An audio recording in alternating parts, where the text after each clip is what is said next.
Quand on est déscolarisé depuis, ça faisait quasiment 2 ans que je faisais quasiment rien. On perd beaucoup d'assurance, on perd confiance en soi. C'était un petit peu stressant quand même d'avoir 18 ans et d'arriver avec son bac, avec un CV un petit peu fait à sa façon. J'ai déjà 22 ans, il y a plusieurs personnes de 22 ans qui ont déjà un emploi à proprement dit et je ne trouve pas, donc c'est pas que je suis jalouse quoi que ce soit, mais c'est que moi aussi j'ai envie de réussir ma vie. Je faisais un BTS comptabilité, mais j'ai arrêté parce que j'avais des problèmes de santé, ces fameux problèmes de santé. Le premier stage, on les fait au collège et ils nous demandent de ce qu'on veut faire. Et c'est vrai que le premier truc, moi, c'était j'aime les animaux, donc je vais faire les stages dans l'animalerie. Finalement, c'est pas tout à fait ça, donc voilà, je me suis désorientée et je suis là.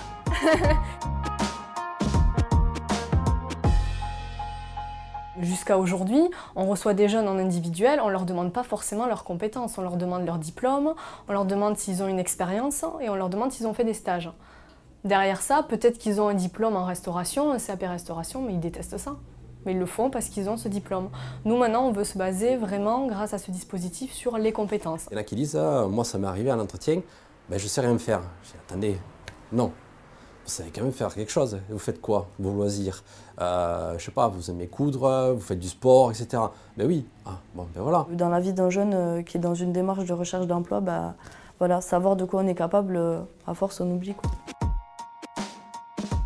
Là, on va travailler à deux, en binôme. Le jeune va pouvoir à tout moment venir voir son référent individuel et repartir en collectif. Ce qui est intéressant, c'est que ces jeunes ne sont plus isolés. Donc c'est déjà un travail collectif, c'est un petit peu ce qui se passe dans l'entreprise. Et donc ils vont se préparer en groupe et collectivement à aborder des problèmes qui seront les problèmes qui seront à vivre dans leur vie de professionnel. Ça veut dire qu'il y a des horaires à respecter, des collègues à respecter, même si on ne s'entend pas avec eux, comme dans n'importe quelle entreprise, on est obligé de les supporter et de faire avec. Je me suis retrouvée avec des personnes qui n'avaient pas forcément des diplômes ou le même niveau que moi et on était tous dans le même sac, on avait tous besoin de pouvoir identifier nos compétences, de pouvoir nous prouver de quoi on est capable. On travaille sur les éléments positifs, hein. Il n'y a pas d'éléments négatifs, on ne fait pas ressortir tu te présentes mal, on travaille uniquement sur les parties positives du jeune. Je suis débrouillard parce que j'ai réussi à me retourner d'une situation difficile, je me suis retrouvée, mes parents m'ont mis dehors, je me suis débrouillée, j'ai rebondi. Et ça, en fait, ces compétences-là, on va essayer de les transférer au monde professionnel. Si vous êtes débrouillard dans votre vie de tous les jours, vous êtes probablement débrouillard et vous savez faire plein de choses dans le milieu professionnel. C'est eux qui vont le faire émerger d'eux-mêmes finalement, il faut que ça vienne d'eux. Leurs compétences, leurs habiletés, leur savoir-faire, leur savoir-être. J'avais 6 ou 7 compétences fortes sur 13, donc c'était très bien pour moi et je me surprenais moi-même déjà. Je ne pensais pas que j'étais capable de pouvoir faire un travail tous les jours répétitif. Je peux être souriante, je suis dynamique, j'aime bien aller au contact du client, j'aime bien parler, dialoguer, rencontrer des gens. Et c'est ce que je dis, mais apparemment j'en dis trop à chaque fois. Il y a toujours un petit truc qui fait que... Voilà.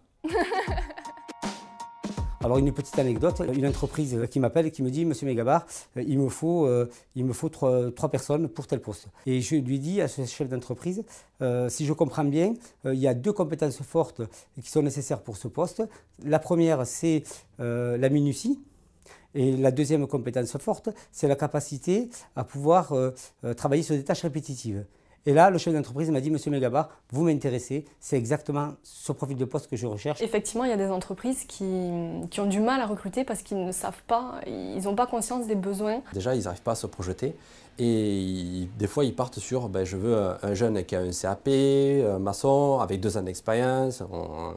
Alors que des fois, en fait, en réfléchissant bien, ils peuvent le prendre en contrat d'apprentissage et après le faire évoluer. Ils vont rechercher une caissière avec un bac minimum. Bon, l'objectif du référent individuel, ça va être aussi de montrer à l'employeur que finalement, ce n'est pas forcément le bac qui compte, mais c'est peut-être uniquement la capacité de la personne à être souriante, aimable, à savoir calculer. Je veux quelqu'un qui sache faire des tâches répétitives et qui sache travailler en équipe. Ok, ça, on peut vous proposer des jeunes qui savent faire ça, et pas forcément le diplôme. Ce n'est pas le diplôme qui nous freine et ce n'est pas cette absence de compétences personnelles. Par contre, ce qu'on prend, c'est surtout des qualités humaines, c'est ça qu'on prend. Nous, on souhaite cette motivation, les compétences adéquates et la possibilité peut-être de se projeter dans l'avenir aussi avec ce jeune. Ça va vraiment dans le bon sens puisqu'on s'est aperçu, donc, notamment chez Adecco, c'est pas moi qui l'invente, aussi notre direction donc, a longuement communiqué sur le sujet.